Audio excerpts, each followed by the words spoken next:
Mahimo ba nimo ilugway sa mubo nga papel o responsibilidad sa barangay?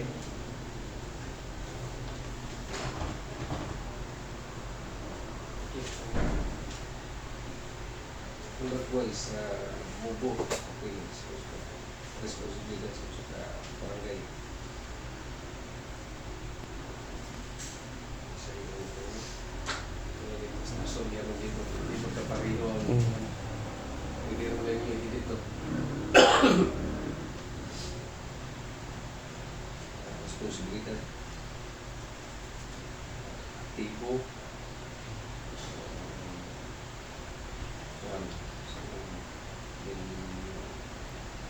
Patas ang nagtrato sa mga bopatis. May instruction. Unsa nakadugay ang imong pagserbisyo isip membro sa Lopon taga-mapayapa o Lopon chairman? Since I was elected as Puno Barangay December 1, 2024, wala akong pag-visit automatic na ang Lopon chairman. May instruction. Mahimo ba nimo ipasabot ang sunod-sunod nga proseso sa pagdumala sa mga pinaglalis ubo sa pagkatarungan pambarangay?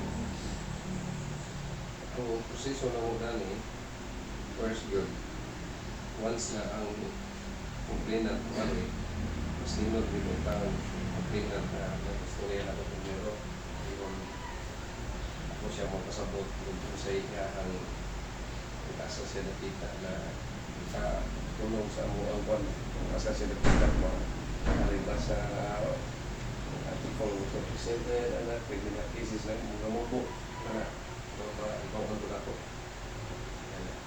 Una ako ihatag sa sekretary kaya ang pag-issue mga sumon. May instruction. Unsa klase sa mga kaso ang kasagaran idala sa barangay alang sa pag-usay? Ito lang kung ano kanang pinabinti, land dispute, kining maritis, usang po ni kay ako ni siyang gidawat yung nanin, please, 1 million kami, pwede ka mo abot sa simple na tapos, pero nato tayo ika-abot na lain na, hindi na mabuting sa crime. Kaya, kawat, kining slight physical injuries. Number 5, yun sa inyo pagdeterminar kung ang usa ka kaso ang may ba para sa barangay resolution. Ang may bawa na mo, ang usakat ko, ang kaso, ang ginagawa. Hinigdoon sa complainant, ay magbase din niya sa mukhang thesis kalog para sa kapanugang pambarangay doon. Kada ka mo ma-determine kung sa klase. Hinigdoon sa complainant. Number 6, mahimo ba nimo ilogway kung giunsa ang paghimo ang petition nga proseso sa inyong barangay? Sa kuwang kuwan na pamagi o meditation na duha ka both parties. So, meron akong suyaw na complainant, may bawa na kung sa iyang umutuyo na pag-ari-ari. Dahil una na ako pwestoranon ang respondent. Pag-ibagay na ito, makipag-ibang sa angay ng mga ito. Number 7, unsa mga pamaagi ang inyong gigamit aron madani ang mga partido nga makaabot og malinawon nga kasabutan? Inaagi sa malinawon ang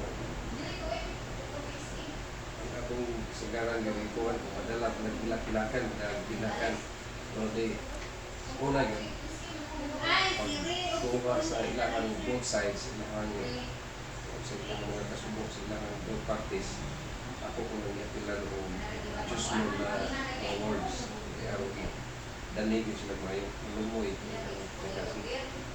Number 8, unsa ang mahitabo kung mapakyas ang mga partido sa pag-abot o kasabutan? Ang mahitabo kung mapakyas o direct, usap ang yun na ingabot o dito sa butol, pero salamat man po ka na huwag mo nangyabot kay pinagi sa Biblia pulong sa Ginoo kaya kung may appeal yun kinaroon mo humok ang ilang mga tingkasi hindi na ginagabot dito sa huwag kapatyasan so lagi si Paulit. Number 9, unsa mga kasagarang kalisdanan ang inyong kasugatan sa pagdumala sa resolusyon sa paglalis? Kani ay moabot ani mga kuan ito ang both parties magina both parties magdala og kanang daghan na niya sa kupan o siguro mga side daghan kay mo sa gawsaw sa kuan kay yaw-yaw pikas-pikas pero ang akong gibuhat ana aron na di yun maabot og kita mapakyas pwede ako rin sila nila ato sa nang nailayon yung mga storya pagkakalaw ng pikas-pikas na ano. Number 10, aduna ba'y mga higayon nga ang mga partido dili mo tabang o dili makikabang yayong unsa ninyo pagatubang ini nga mga sitwasyon? Dahil usahay na di mo kuhan, di mo aray, mo ipatawag, pero sa letter, sa sumo, na dito kasuwat yun na in case kung di ka mong dawat, na may return step, in case kung di ka mong dawat, na ginay consequences ang barangay. Under sa katanungan ng barangay mo, na ginay siya consequences kung di ka mong aray. Suka-suka ng pag-dinukli. Number 11, unsa mga hinungdan ang kasagarang makapahinay sa pagresolba sa mga kaso? Kasagaran na makapahinay yun, di mo angkon ang sa katao, labi ng tiraning kawat. Di siya mo angkon na siya ginagawa. Mula na hindi siya mapas ang yapon ng ako. Kaya na, huwag mo kuhan din. Lugo din yung kasing-kasing. Number 12, sa imong opinion, unsa ka-epektibo ang katarong nga pambarangay sa pagresolba sa mga paglalis? 100% yun ang katarungan ng barangay pag-resolve.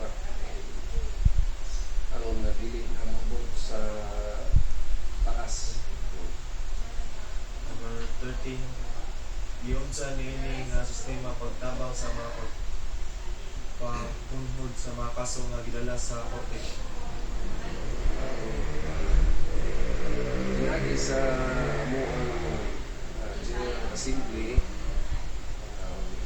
about once twice a year dito na mo ipabot ang mga balaod sa barangay para lang pagpunod ng mga kaso na dumas sa kupan. Hindi mo na mo ang mga balaod para sa mga pagtalunan para sa kupan dito sa kuhan lagi sa road of terrain curfew hour isa yung clean up drive hindi mo kuhan. Number 14, unsa mga benepisyo ang makuha sa mga residente pinaagi sa pagsito sa pagnagali sa barangay level? Naku kayong impact ang limas mga residente kung labinag ka ng magsilingan na magtignalis na sitol. So doon na sila mayong pagtagal sa isa-isa. Number 15, unsa ka mga kinahanglan mahimo o kinahanglan nga suportan ninyo aron palit-on ang sistema sa katarungan pambarangay? Sa amuan doon sa katarungan pambarangay, katarungan paglingkon dito maayo. Doon na may mga tawag ng mga seminars kami, ako, isip na bukod chairman. So, then, pag-suporta na mo ani sa mga sistema, guided din sa DIUG. Number 16, unsa mga training o suporta ang kinahanglan sa mga miyembro sa lupon aron mas mapag-uswag ang ilang trabaho.